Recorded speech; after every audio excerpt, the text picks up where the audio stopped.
Buenos días, jóvenes. Esta semana vamos a hablar en el curso de Historia del Perú, la guerra contra Chile. Vamos a hablar hoy día acerca de las campañas terrestres. Así que presta mucha atención y toma nota las batallas importantes que se dieron en esta segunda parte de la guerra contra Chile.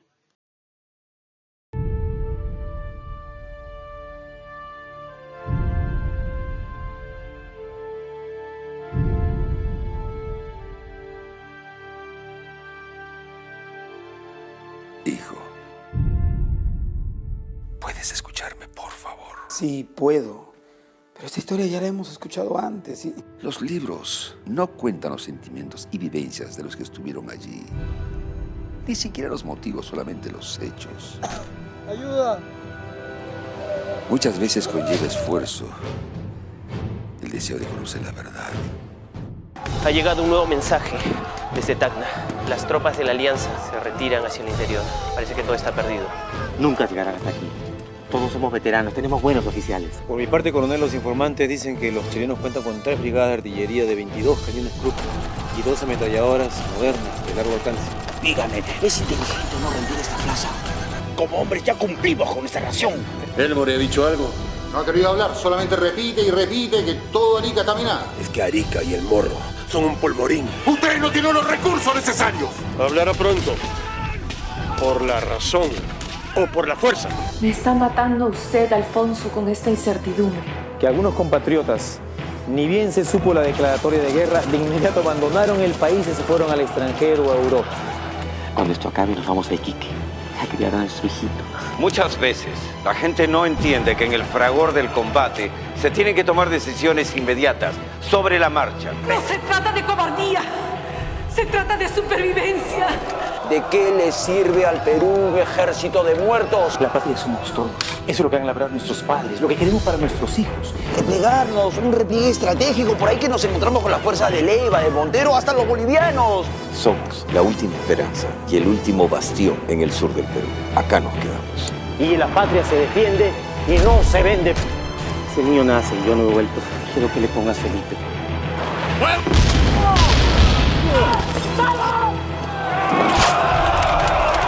¿Verdad?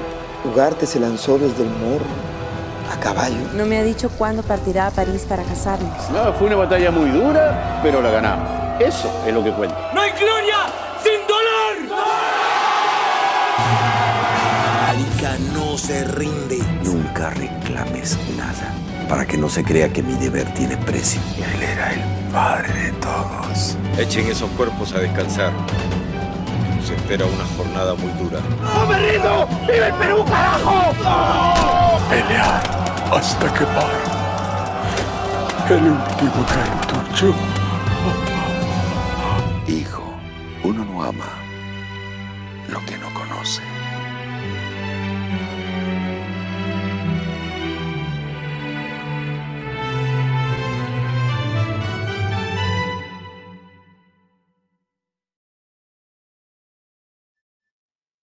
La campaña terrestre. En la campaña terrestre nosotros vamos a iniciar hablando acerca de la campaña de Tarapacá.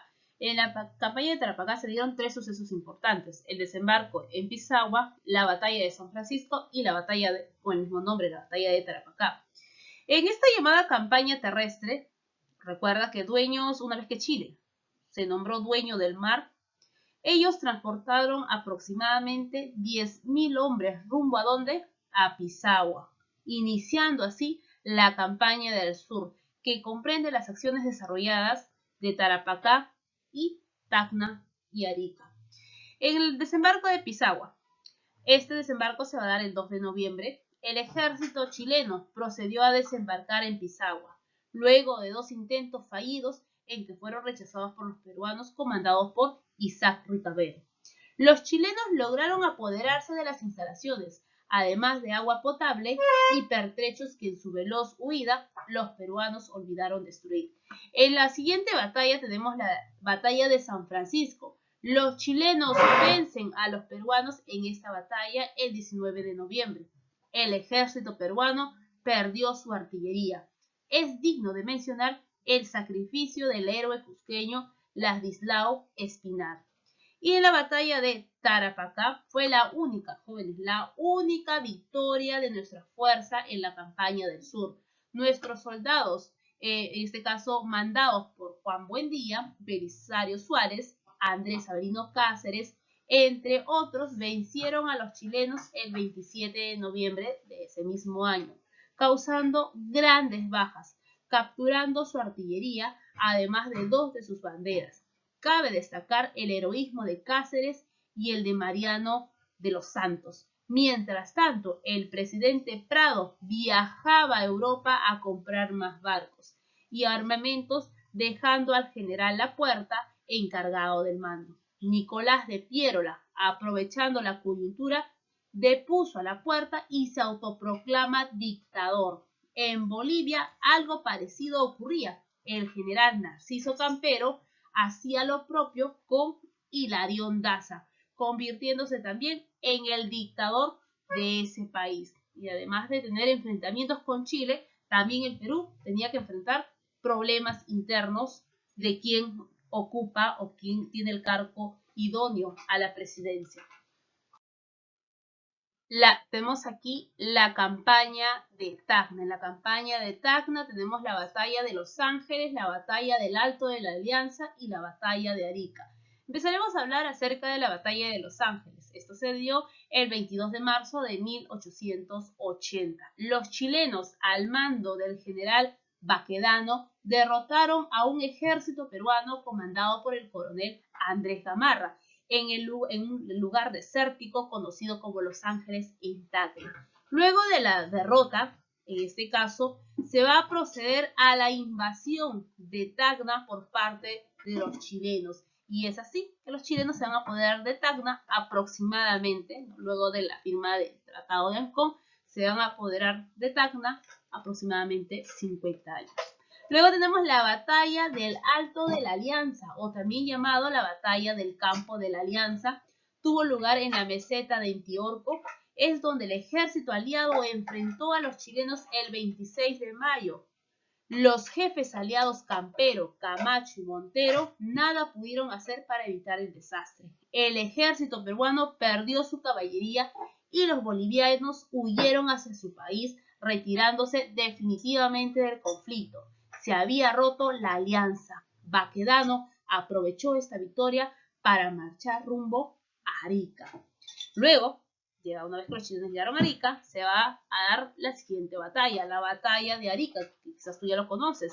La estrategia, en este caso, se va a dar en la la estratégica Plaza de Arica, junto con su puerto, fueron cercados y bloqueados por los chilenos. Aquí tenemos a un personaje muy importante. ¿A quién? Al coronel Francisco Bolognesi. Pidió la ayuda del coronel Segundo Leiva, que estaba en Arequipa con 3.500 soldados. Pero este hizo caso omiso del pedido y el 7 de junio de 1880, Francisco Bolognesi, Alfonso Ugarte, Guillermo Monroy y otros 1.600 peruanos ofrecieron su vida en desigual combate. Luego de eso también tenemos nosotros que mencionar otro suceso importante que se va a dar. Viene a ser la llamada Expedición Linchi. ¿Cuál era esa Expedición Linchi? A ver, el objetivo de esta expedición era afectar nuestra economía. Los chilenos organizaron una expedición comandada por el sanguinario Patricio Lynch, que al mando de 2.000 soldados llevó a cabo la destrucción de importantes haciendas azucareras y vías férreas de la costa norte. Además, se cobraron enormes cupos de guerra. Un ejemplo de esto fue lo ocurrido en la hacienda Puente de la familia Berteano. Hay que señalar también que ese mismo contexto, gracias al ingenio de los peruanos, fueron hundidos los buques chilenos Covadonga y Loa frente a Chancay y el Callao respectivamente. También tenemos que recordar que se da una negociación de paz, cuya negociación fue un fracaso. ¿Por qué? Pues en octubre de 1880, tanto Perú como Bolivia decidieron entrar en negociaciones con los chilenos, teniendo al gobierno de los Estados Unidos como mediador. Esto facilitó que el barco la Caguana, donde se va a dar, en este caso, la negociación, se llama este barco la Caguana, arriba en el Callao, donde se reúnen representantes de los 3 países en pugna. Las negociaciones fracasaron porque los chilenos, como siempre, exigían condiciones excesivas y muy lesivas para los intereses peruanos y bolivianos. Al año siguiente se retornaron las negociaciones, pero volvieron a fracasar, entre otras causas, por el asesinato del presidente norteamericano James Garfield a manos del fanático Charles Guillotin. Entonces aquí un fracaso total. Luego tenemos la siguiente, en este caso, la campaña sobre Lima. Esta campaña sobre Lima, vamos a activar nuestro cursor, aquí está, la campaña sobre Lima. Los chilenos desembarcan en Chilca y de ahí se desplazaron a Lurín, desde donde ellos van a atacar en 2 líneas defensivas que Pierola había organizado, la línea de San Juan y la línea de Miraflores, dando origen a la batalla de San Juan el 13 de enero de 1881. Aquí se va a formar una línea defensiva, la derecha que estuvo a cargo de Miguel Iglesias, la del centro a cargo de Andrés Avelino Cáceres y la izquierda que estaba a cargo de Juan Pastor Dávila. La batalla se inicia en el Morro Solar y se luchó hasta las 5 de la tarde. Las tropas de Lynch doblegaron la resistencia peruana, logrando esta victoria. Como resultado, los chilenos bajaron a ocupar Chorrillos, que fue destruida y reducida a escombros. Luego se da el incendio en Barranco. Luego de ello, se da la batalla de Miraflores, el 15 de enero de 1881. Aquí tenemos la participación de Andrés Avelino Cáceres, quien consigue en un momento hacer retroceder a los atacantes, pero no recibió el apoyo de la reserva. En este caso hubiera podido quizás expulsar a estos chilenos que estaban a punto de ingresar a Lima si hubiera recibido el apoyo de Nicolás de Pierola, quien en este caso Pierola mantuvo esa reserva de apoyo inactiva y después ¿qué hizo? Los mandó a dispersarse. Lo que a nosotros nos enorgullece y a todos es que Cáceres acudió a Miraflores a defender a su patria, cumpliendo mucho más allá del deber indicado. En este caso, ¿qué podemos nosotros decir acerca de la batalla de Miraflores? Pues la falta de apoyo de la reserva negada por Nicolás de Pierola no impide la victoria. Esa noche los chilenos arrasaron con Miraflores. Nicolás de Pierola, después de la derrota de Miraflores, se retira, huyó, jóvenes, no se fue y nos dejó, huyó, se fue hacia Ayacucho. Luego en Ayacucho, adivinen qué hace, ¿qué realiza Nicolás de Pierola? Pues renuncia al cargo y se retira. Después de eso se va del Perú, como muchos políticos importantes que una vez que ingresan los chilenos aquí a Lima se van, escapan y nos dejan aquí solos con los chilenos. Aquí los chilenos ocuparon Lima, anota joven, el 17 de enero de 1881. El alcalde de Lima, Rufino Torrico, acompañado de los jefes de las naves de guerra de Francia, Inglaterra e Italia, ancladas en el Callao, fueron al cuartel general chileno a convenir las condiciones para la entrega de la ciudad. El general Baquedano respondió que exigía la rendición incondicional en 24 horas. Esto van a formar entonces una junta de notables en Lima, donde se decidió designar como presidente provisional, en este caso al arequipeño, Francisco García Calderón, el 23 de febrero de 1881. Aquí García Calderón fue uno de los héroes civiles de la guerra. Gobernó, jóvenes, el país en un momento crítico, la ocupación chilena. No obstante, nunca, en este caso, claudicó en la lucha por los intereses nacionales, porque los chilenos exigen a Calderón que firme de una vez el tratado y sobre todo que entregue los territorios de Tacna y Arica.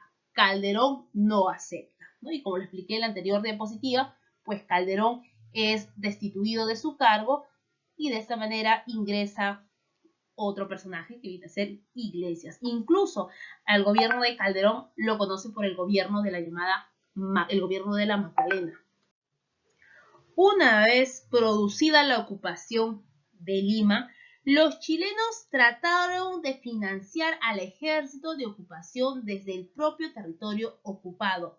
Para tal efecto, dictaron un bardo, en este caso el 7 de marzo de 1881, por la cual 50 personas designadas en Lima y Callao debían pagar una cuota mensual de 20.000 pesos de plata, lo que equivale el sueldo mensual del presidente de la República, imagínate, o 3 años de sueldo de un general, hasta completar entre todos 1.000.000 de pesos. Las empresas y personas de la relación, que ahora yo les voy a mencionar, no los voy a mencionar a todos, pero a los más importantes, tuvieron en este caso que pagar bajo amenaza de destruir sus propiedades, bajo amenaza de destruir los principales centros económicos en los cuales ellos manejaban. Entonces aquí estos principales personajes aquí en Lima se vieron obligados a pagar al ejército chileno, ¿no es cierto? A esto se llama, jóvenes, los cupos de guerra. Por ejemplo, tenemos a los Domingo Laus, tenemos a los Pedro Díez Canseco, a Bernardo Núñez, Juan Reboredo, tenemos a los hermanos Cox, Manuel Arrieta. Entonces son personajes, José de la Riva Agüero, personajes muy pudientes que tenían que pagar los cupos de guerra para evitar que sus haciendas, para evitar en este caso que sus propiedades sean totalmente destruidas por los chilenos. Ahora vamos a hablar acerca de un personaje muy importante que tiene que ver justo de la campaña de la Breña, de la que vamos a hablar ahora. Es Andrés Avelino Cáceres. Para Andrés Avelino Cáceres, la guerra no había concluido con la caída de Lima. Se propuso organizar su ejército en el Valle del Mantaro. Era conocido también como el Brujo de los Andes o el Taita, que quiere decir papa para los montoneros. Cáceres demostró el espíritu indomable de los peruanos cuando se trata de reparar el honor nacional y tuvo un gran apoyo de los montoneros o guerrilleros de la Sierra Central. Otros atributos de Cáceres fue su dominio del quechua y su total identificación al destino del país. La campaña de la Breña se desarrolla en la región central del Perú para oponer la resistencia a los invasores chilenos. Esta campaña de la Breña tuvo 3 batallas: la batalla de Pucará, la batalla de Marcavalle y la batalla de Concepción. En la batalla de Pucará, que se va a dar el 5 de febrero de 1882, las tropas de Cáceres acamparon en Pucará, pero el ejército chileno que se encontraba en Huancaya decidió avanzar y atacar a los huestes de Cáceres, quien con una habilidad táctica logró hacer retroceder a los chilenos después de 5 horas de contienda. Luego de ello se da la batalla de Marcavalle, el 9 de julio de 1882, el mismo año. Aquí las tropas de Cáceres atacaron en la madrugada a los chilenos en Marcavalle, quienes emprendieron una fuga precipitada. Trataron de reorganizarse en el pueblo de Pucará. Allí también volvieron a ser derrotados por el ejército de Cáceres. Los chilenos escaparon con destino Huancayo. El enemigo en ambas batallas perdió 2.000 hombres. Y luego tenemos la batalla de la Concepción. Esta se da el 9 de julio de 1882. Fue el triunfo más resonante de los breñeros contra el coronel chileno Estanislao de Canto. El enemigo no aguantó la arremetida contra los montoneros de Apata, Concepción, Comas, Andamarca y finalmente huyeron los chilenos a Concepción. La lucha fue sin tregua hasta el día siguiente. En Concepción murieron oficiales aristócratas de Chile, parientes del presidente, del ministro de guerra, jefes chilenos. En recuerdo a estos acontecimientos, el 9 de julio en el país del sur se conmemora al Día del Recluta, fecha en la cual se jura fidelidad a la bandera semejante al 7 de junio en Arica. Y luego de ello, no queda ahí todo, jóvenes, se da otra campaña, llamada la Campaña del Norte. Aquí en esta campaña del norte se dan 2 batallas muy importantes: la batalla de San Pablo y la batalla de Huamachuco. En la batalla de San Pablo, se va a dar en Cajamarca, en la Sierra Norte, Miguel Iglesias obtuvo una valiosa victoria ante el mayor chileno Luis Saldés. Allí falleció un niño héroe peruano llamado Gastón Batanero. Iglesias vio la necesidad de llegar a un acuerdo de paz para terminar con este enfrentamiento. Por lo tanto, lanzó un manifiesto llamado El Grito de Montán, ofreciendo a los chilenos la rendición incondicional del Perú. Cáceres se opuso ante ello y trató de ir a Cajamarca para disuadir a Iglesias. Luego de eso se da la batalla de Huamachuco, jóvenes, y acá sí fue nuestra pérdida ya total, donde Cáceres tuvo que aceptar que la guerra se tiene que dar por concluido. Perdimos totalmente, jóvenes. En esta batalla de Ayacucho, que se va a dar el 10 de julio de 1883, Cáceres enfrenta a Gorostiaga. Ambos ejércitos se trabaron en una tenaz lucha en Huamachuco, en la Sierra de la Libertad.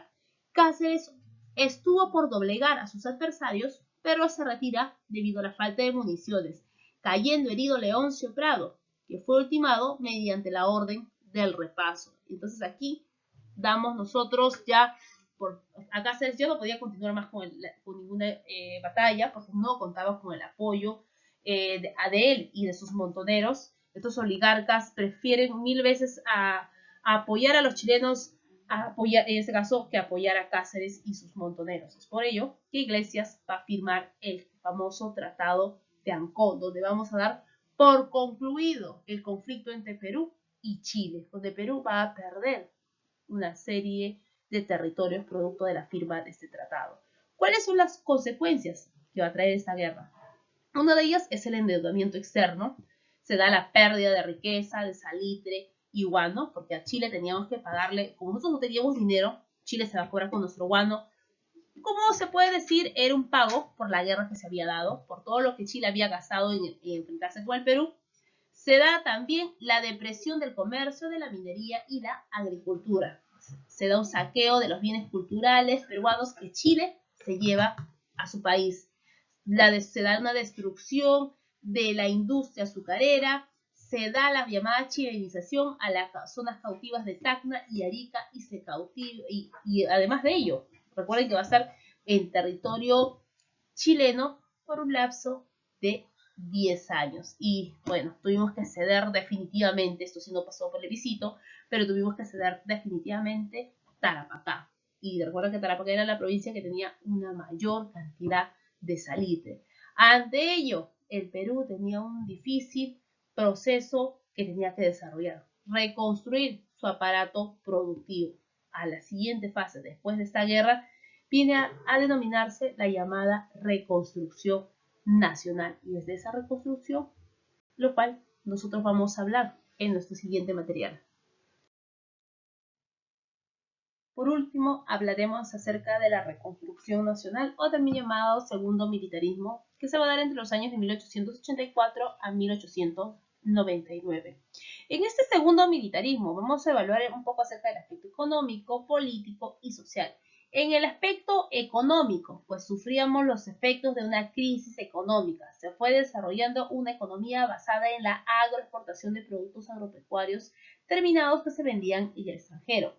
En el aspecto político, pues el partido civil se encontraba desprestigiado por los desatinados cometidos antes y durante la guerra con Chile. Entraron en la escena política nuevos partidos a cargo, o en este caso cada uno de ellos con un caudillo. Tenemos el Partido Demócrata de Nicolás de Piérola, el Partido Constitucional de Andrés Avelino Cáceres y el Partido Liberal de José María Quimper y la Unión Nacional de Manuel González Prada. Estos partidarios, salvo el de González Prada, carecían de una ideología política que los sustente.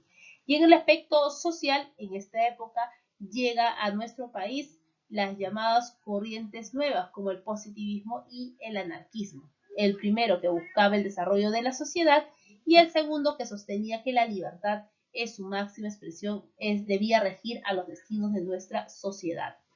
Para ello, nosotros tenemos que hablar acerca de los presidentes que forman parte de este segundo militarismo. Tenemos en el primero, ¿a quién? Ahí está, es Miguel Iglesias. ¿Qué podemos decir nosotros acerca del gobierno de Miguel Iglesias o qué sucesos se dieron? Pues aquí Iglesias llega al poder con ayuda de los chilenos, quienes lo proclamaron presidente restaurador del Perú. Después de ratificar el Tratado de Ancón en el año de 1884, se puede rescatar de su gobierno la reorganización de la administración pública, se reinstaló los tribunales de justicia, el aparato estatal fue dado a partir de los intereses de la clase dominante. También expidió el reglamento de instrucción y que se encarga, en este caso, y encargó la tarea de la reconstrucción de la Biblioteca Nacional a Ricardo Palma, quien fue apodado el llamado bibliotecario mendigo. Durante su gobierno, Iglesias tuvo que hacer frente a la rebelión de Pedro Pablo Astuspalia en Huaraz, quien se levantó contra los abusos del prefecto Noriega. Cáceres nunca reconoció al gobierno de Miguel Iglesias, dándose una guerra civil entre ambos caudillos que culmina en la batalla de Huaripampada y la toma de Lima por Cáceres el 20 de julio de 1885. Por ello, ahora hablaremos acerca de quién, del primer gobierno, porque recuerda que tuvo dos, del primer gobierno de Andrés Avelino Cáceres, que se va a dar entre los años 1886 a 1890. Comenzó su gobierno luego de ser elegido en las elecciones donde se presentó como candidato único, o sea, no tenía competencia. Asumió el poder el 2 de junio de 1886, apoyado por el Partido Civil. Fue la primera vez en nuestra historia que un caudillo militar recibió la ayuda de la clase dominante. El Partido Demócrata de Pierola se abstuvo de presentar candidatos, pero a lo largo de todo este gobierno planteó una fuerte oposición desde el Congreso. Ante la crisis económica, el gobierno plantea la conversión de los billetes fiscales a monedas de plata. La falta de una adecuada política económica da término a la devaluación del aumento de la brecha entre la clase pudiente y la clase desfavorecida.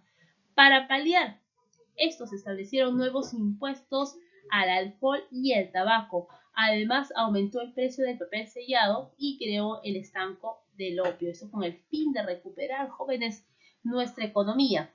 Se aprueba además en el Congreso el llamado contrato Grace, ¿no? Por el cual la casa Grace asumía la totalidad de nuestra deuda externa, se comprometía a reconstruir los ferrocarriles dañados durante la guerra y a terminar lo que estaba, en este caso, y terminar los ferrocarriles que estaban interrumpidos o no habían sido concluidos, a cambio del que el Perú le ceda todos los ferrocarriles por 66 años.